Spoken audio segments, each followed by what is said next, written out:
বন্ধুগণ আসসালামু আলাইকুম। আমার সামনে যে মানুষটাকে দেখতে পাচ্ছেন অনেক দিন ধরে যোগাযোগ করার পর সুদূর চট্টগ্রাম হইতে আজকে আমাদের এই ঢাকাতে এসেছে আমাদের সাথে একটু কথা বলার জন্য, প্লাস আপনাদের মাধ্যমে তার পরিস্থিতি একটু দেখানোর জন্য।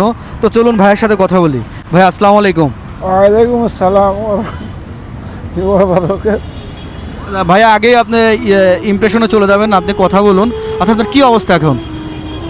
এখন অবস্থা অনেক খারাপ, পায়ের অবস্থা বেশি ভালো না। পাটা ইনফেকশনে হাড্ডিগুলো পছন্দ হয়ে গেছে, এর আগে মাংসগুলো ফুসে গেছে। তো কোরবানের আগে একটা অপারেশন হয়েছিল 7 ঘন্টা। অপারেশনের পর থেকে এখন অনেক টাকার ওষুধ, অনেক টাকার প্রতিদিন ড্রেসিং, এখন আবার অপারেশন।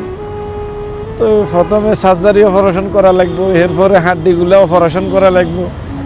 তো সব মিলাই অনেক টাকার প্রয়োজন, সেটা আমার পক্ষে কখনো সম্ভব না। এটা কীভাবে হয়েছিল? এটা 7 বছর আগে অ্যাক্সিডেন্ট হয়েছিল। অ্যাক্সিডেন্টের পর থেকেই এই অবস্থা, একদম পাটা ভাঙ্গি এক পাশে আসছিল। ডাক্তারেরা সোজা করে দিয়েছে, সোজা হওয়ার পর থেকেই এভাবে সোজাই আছে। সোজা অবস্থায় জীবনযাপন করতেছি। ছেলে মেয়ে কয়টা? আমার 2 ছেলে 1 মেয়ে। ছেলে মেয়েদেরকে নিয়ে অনেক কষ্টে আছি। এই 2টা ছেলে 1টা মেয়ে, দুটোটা ছেলে। বড় ছেলে এটা ছোট ছেলে। বড় ছেলে আল্লাহর রহমতে কোরআনের হাফেজি পড়ে, মাদ্রাসায় আছে। এদের ভরণ পোষণ, খানা খরচ, নিজের ওষুধ দাওয়াই সব মিলে মানে অনেক অবস্থায় আছি, ওদের ভাষা প্রকাশ করার মতো না। কারো কাছে বলতেও পারি না, সইতেও পারি না। এখন আবার ডাক্তারে আপনার এই যে প্রেসক্রিপশনে একটা জুতা আঁকি দিয়েছে, জুতাটা বানাইতে 14,600 টাকা লাগবে। চট্টগ্রাম থেকে রেফার করছিল ঢাকাতে। এই জুতাটা 14,600 টাকা লাগবে বানাইতে। এই ওষুধ 2 পাতা 1550 টাকা, এরপরে 2 পাতা 250 টাকা। প্রতিদিন ড্রেসিং করা লাগে।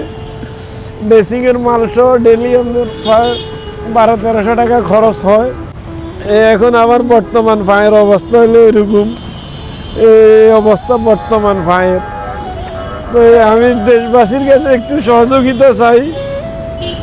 আমার 2টা ছেলে মেয়ে, 3টা ছেলে মেয়ের দিকে তাকাই হলেও অন্তত আপনারা আমার একটু সহযোগিতা করেন। কারো কাছে যাওয়ার মতো নাই। আমি পরিস্থিতি এমন এক অবস্থায় আছি ভাই, ভাষায় প্রকাশ করার মতো না। তো আমি তো হয়তো কিছু করতে পারবো না আপনাদের জন্য, দেশবাসীর জন্য। একটু নামাজ পড়ি, দোয়া করবো সবার জন্য, সবাই যেন আল্লাহ ভালো রাখে, সুস্থ রাখে। এখানে আমার নাম্বার দেওয়া আছে।